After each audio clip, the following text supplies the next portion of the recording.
Assalamu alaikum wa rahmatullahi wa barakatuh. Assalamu alaikum. Bismillah wa salatu wa salamu ala rasulillah. En este vídeo quiero hablar de algo un poquito complejo, pero espero que los padres lo entiendan, ¿vale? Porque es una parte importante de construir ese niño, ¿vale? De una manera coherente, no de manera al azar, a ver cómo va saliendo. El tema en cuestión se llama historias, narrativas y en general una narrativa con la N en mayúscula para tus hijos, ¿vale? ¿Qué significa eso? Todos los seres humanos tenemos una necesidad de tener un porqué y un rumbo, ¿vale? Ese rumbo puede ser de muchas maneras, ¿vale? Por ejemplo, si tú lees la Biblia hebrea, el Antiguo Testamento, verás que es un libro centrado, no digo necesariamente que yo esté de acuerdo, centrado en el pueblo de Israel.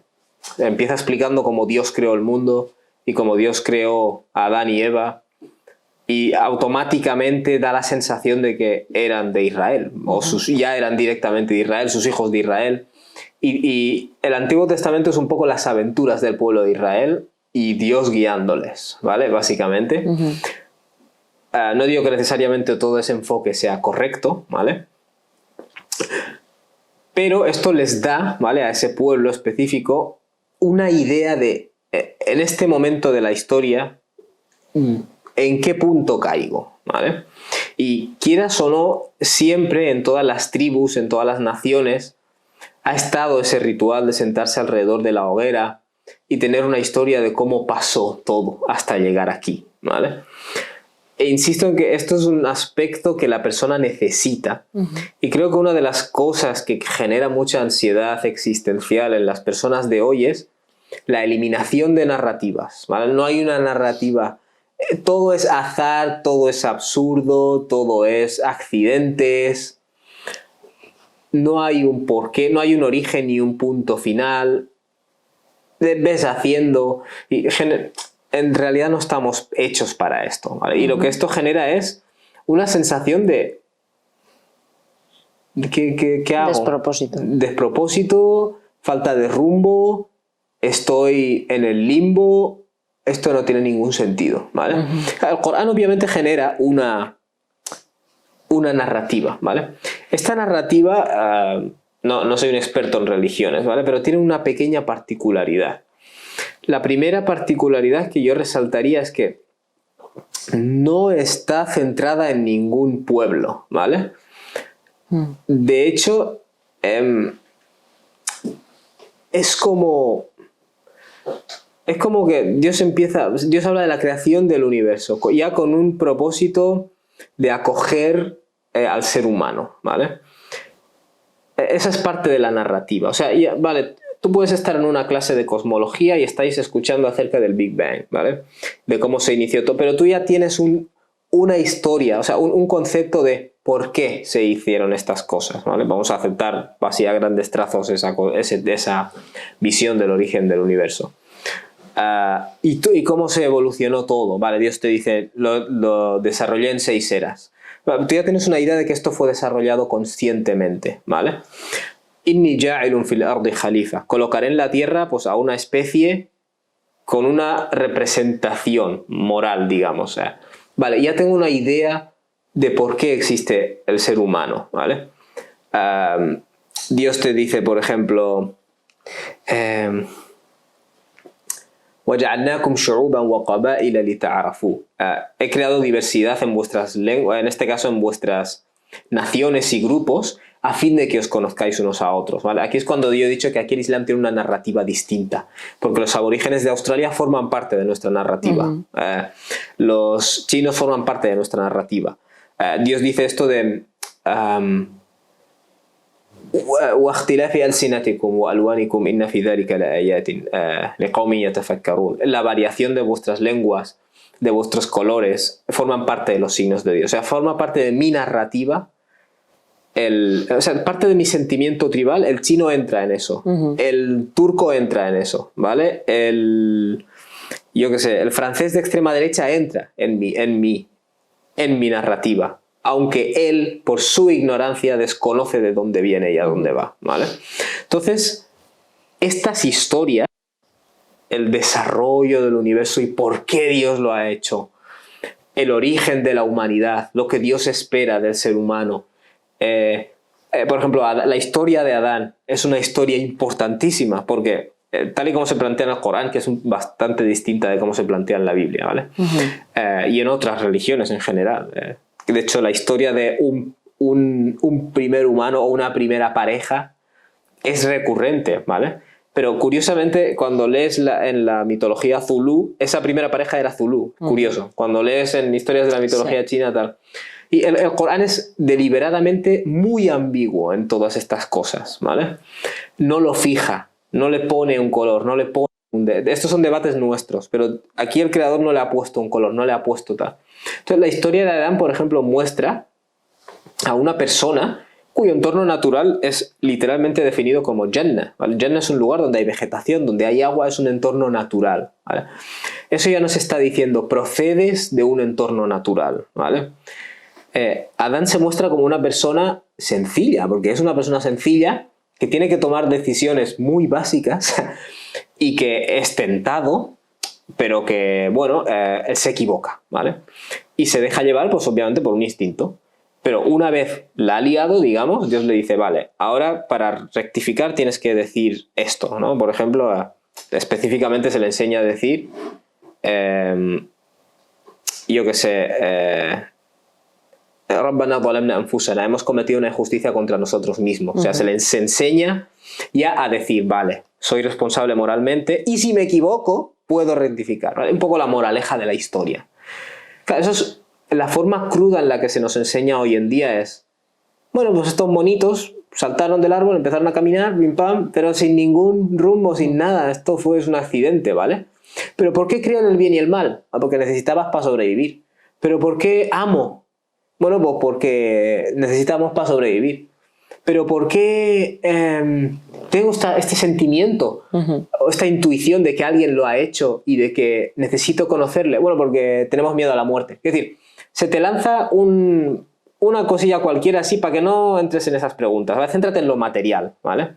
En la evolución de los átomos que ha llevado a nosotros y ya está. O sea, y eso en parte el ser humano le crea una ansiedad, porque no. De hecho, una de las cosas que Dios le dice a Adán es, vale, ahora que ya te has equivocado, bueno, a Adán y a su esposa, ¿vale? Ahora que os habéis equivocado y habéis rectificado, yo os haré llegar mi guía, ¿vale? Y a quien فَمَنْ تَبِعَ هُدَايَ, quien siga mi guía, فَلَا خَوْفٌ عَلَيْهِمْ وَلَا هُمْ يَحْزَنُونَ. No habrá miedo sobre ellos y ellos no se entristecerán, ¿vale? Entonces, el ser humano tiene como este potencial de caer en esos dos pozos, ¿vale? Cuando una persona vive obsesionada con el pasado, tiende a caer en la tristeza, ¿vale? Y cuando una persona vive obsesionada con el presente, ¿y qué pasará? ¿Y si lo conseguiré o no? Entonces ahí entra el miedo, ¿no? El miedo puede derivar en ansiedad o la tristeza puede derivar en depresión, ¿vale? Pero estos son los dos. Y Dios dice, yo te guiaré como ser humano para, a través de esa conexión conmigo, que es lo que se denominaría wilaya, ¿no? Tomar a Dios por aliado o por guía y en cierto modo librarte de esta existencia totalmente animal. Dios dice, a quien haga eso, el beneficio será librarte de estas cosas, ¿no? A grandes trazos, ¿vale? Estamos hablando a nivel existencial, ¿vale? A nivel existencial. Una de las cosas que se nos ha hecho al quitarnos toda narrativa, y por eso a veces pienso que incluso una narrativa cristiana, que no diríamos que es 100% correcta, al menos tiene un porqué, ¿vale? La existencia. Y ahora voy a ir un poco al grano. Lo que estoy intentando decir es que los niños necesitan ciertas historias. Las historias son importantes. Sí. Y, por ejemplo, yo cuando empecé a estudiar el Corán, te hablo 18 años, las historias me parecían un poco innecesarias, porque yo decía, a mí me gustan los pasajes que hablan del universo y de tal y de... Claro, en parte procede de esta educación. Todo lo que estaba relacionado con los átomos, con lo que existe tocable, es lo que más me interesaba. Pero, por ejemplo, sí que veo en los niños, ahora que tengo hijos, que necesitan historias. Y esas historias no tienen por qué ser Superman y Super Mario y cosas que no existen, ¿vale? Su existencia puede ser lógica, ¿vale? Por ejemplo, el Corán nos habla de la historia de Adán, ¿vale? Pero nos habla de otras historias arquetípicas, como Moisés y Faraón, ¿vale? Que es la lucha de los valores morales contra el ego desenfrenado, ¿vale? Porque no es otra cosa. La historia de, por ejemplo, José, de Yusuf, que combina los celos entre hermanos, ¿vale? Es algo existente en la naturaleza humana. El sufrimiento en la vida, porque a José lo que le pasa, alayhi salam, es un cúmulo de despropósitos. Pero parece que después de cada despropósito le tiran al pozo, le recogen como esclavo, acaba en Egipto, pero acaba en una casa de valor político que le va a permitir ascender. O sea, la vida a veces es así. Cuando ha conseguido ascender, le acusan falsamente para la cárcel. Pero llega un momento en el que conoce a una persona y esa persona hace de enchufe y le manda directamente al rey, entre comillas, ¿no? Es decir, hay una serie de moralejas, ¿vale? Y yo, por ejemplo, antes solía pensar, ¿por qué no me explicas la moraleja y ya está? Tengo que estar ahí 2 horas escuchando una historia. Pero parece ser que las personas que pensamos así somos una gran minoría, ¿vale? El ser humano necesita y ha necesitado siempre un contexto. Sí, un contexto y el sentarse alrededor de la hoguera, como hemos mencionado al principio del episodio, a contarlo en forma de historia, ¿vale? Y la gente lo escucha. Y claro, hoy como no tenemos tiempo, dame rápido una lección rápido. No tengo tiempo para eso. Y me doy cuenta ahora en los niños que es muy útil hablarles, por ejemplo, de la creación del universo como una historia con propósito. Hablarles de nuestros primeros ancestros, al menos los racionales y los que están en nuestra línea indudablemente genealógica, como sería el caso de la primera pareja, y sus primeras pequeñas luchas humanas, que son casi como... Es como el niño a veces tiene la tentación de comer, tiene la tentación de no sé qué, pero ya le enseñas esas cosas, esos datos básicos de la naturaleza humana a través de esta historia. Historias reales de personas reales. Historias reales de personas reales, pero que también hacen... No necesitas una mentira, ¿vale? Hacen las labores de historia, ¿vale? Y sé que era un poco... más intangible lo que quería abordar en este vídeo, pero es importante que en tu casa haya un poco menos de ficción para los niños. Sí, es cierto esto. Y haya algo más de historias con una moraleja, ¿vale? Y especialmente historias vinculadas con su propósito, ¿vale? Y lo veo mucho en nuestros hijos que cuando les gustan las historias y les gusta vincular las cosas a una historia, entonces cuando ven animales, por ejemplo, el niño piensa, Dios ha creado una diversidad de animales y nos permite, yo que sé, por ejemplo, aprender acerca de nuestra propia diversidad, ¿vale? El lenguaje del Corán, Dios ha colocado signos en la diversidad de especies y en vuestros propios colores. Lo que sé, ese tipo de cosas. A la persona al niño le gustan los dinosaurios, pero ya no lo ve de esa forma totalmente vacía. ¿Por qué hubo dinosaurios? Accidente, ¿vale? Quiero decir, todo es más lógico y tiene una coherencia y un porqué.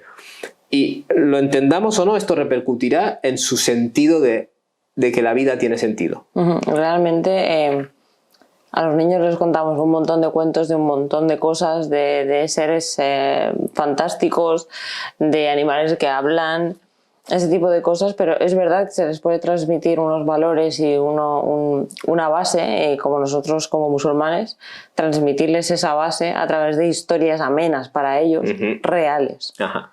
Sí, de hecho habíamos mencionado en un episodio anterior a Peque Muslim, y tienen como esos, las 5 historietas de los profetas, Adán, Noé, Jesús, no sé qué, y Muhammad. Súper bueno. Y desde una perspectiva... o sea, por ejemplo, como humanos, o sea, como musulmanes, perdón, la historia de la humanidad empieza con Adán, es importante, pero la humanidad ha evolucionado religiosamente, espiritualmente y moralmente, ¿vale? Y los profetas son un poco como en las historias del Corán son como un poco estas son las luchas morales del ser humano. Y la historia del profeta Muhammad, por ejemplo, es una lucha, es un drama, un teatro en el que las fuerzas del bien y el mal y de la verdad y la falsedad se enfrentan aquí en un mundo de carne y hueso que tú puedes claramente identificar, ¿vale? Este personaje. Abu Lahab es el arrogante creído. Este Hamza es la persona buena, humilde, que al final sucumbe a la verdad, porque ya era buena desde un principio. Y vas identificando estos personajes, que para ti son personajes como los personajes de un cuento, pero ya estás derivando algo muy lógico sobre tu propia existencia y sobre el origen de tu umma, por ejemplo, específicamente como musulmán, ¿no? Entonces, menos ficción. Una de las cosas que veo en muchos dibujos ahora es un estímulo espectacular. El otro día vi un vídeo que tenían puesto los niños de un montón de luces y fuego y era 3D y hacía así. Y le dije particularmente al mayor, esto es un exceso de estímulos. Y le expliqué lo que es un estímulo y le expliqué por qué esto, en la medida de lo que pude, esto no es exactamente lo que necesita un niño, ¿vale? De hecho, vi un estudio, y con esto quiero zanjarlo, de que cuando estos niños están expuestos a estos estímulos desde tan pequeños, se supone que lo que ahora llamamos adolescencia, esa edad, 13 años, yo que sé, es cuando empiezan a descubrir determinadas cosas por naturaleza. Les estamos forzando a descubrirlas con 6 años. Sí, sí, sí. O juegos como el Fornite. Con 6 años ya sabes lo que es pegarle un tiro a la cabeza a alguien y destrozarle los sesos. Terrible. Esas cosas él no tenía que estar expuesto a esto, ¿vale? Entonces podemos sustituir parte de este entretenimiento y estos personajes ficticios y esta estimulación dañina por historias. Y están hechos, y estos cuentos que tienen historias existenciales están adaptados. Hay cuentos para niños. He mencionado Learning Roots esta mañana, la página web. Está adaptado con unas calidades espectaculares. Les va a dar las herramientas que necesitan para su día a día. Sí, y para sentir que esto tiene sentido. Cierto. Que es muy importante. Yo no tengo nada más que mencionar, no sé si quieres mencionar tú algo. No, nada más, pero sí que es muy importante a los niños. Para los niños es súper importante la lectura. Es muy beneficioso. Sobre todo antes de dormir, por ejemplo. Y claro, ya no solo como musulmanes en general, ¿no? Pero como musulmanes basándonos en estas historias, ¿no? Pues sería genial, ¿no? Y que las hay, alhamdulillah, ya las hay, narrativas en las que vean historias reales de personas de verdad, de carne y hueso, que les están transmitiendo esas herramientas para afrontar su día a día, ya no solo ahora, sino en un futuro, ¿no? Pues barakallahu fikum, espero que os haya interesado, que os haya sido de provecho y que lo compartáis. Wassalamu alaikum wa rahmatullah. Assalamu alaikum.